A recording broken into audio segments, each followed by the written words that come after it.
למה החד פעמי כל כך הצליח בעולם? אפשר ללמוד מזה כמה דברים טובים. דבר ראשון, שנהיה פחות קשורים לחומר. סיימת, זרקת לפח. אתה לא נקשר לחומריות כל כך.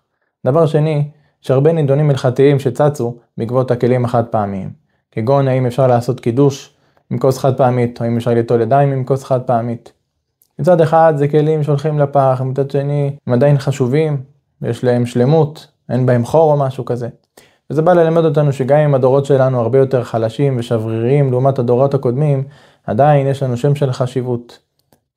דבר נוסף, אם כבר דיברנו על חד פעמי, ידוע בספרי המקובלים שהנשמות שלנו מחולקים לענפים. על כל ענף נמצאים סך של נשמות, וכולם קשורות זה בזה. כל ישראל ערבים זה לזה.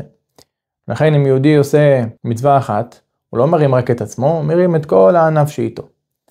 וגם להפך חלילה, אם אדם חוטא, הוא לא מוריד בזה רק את עצמו, אלא הוא מוריד את כל הענף כלפי מטה.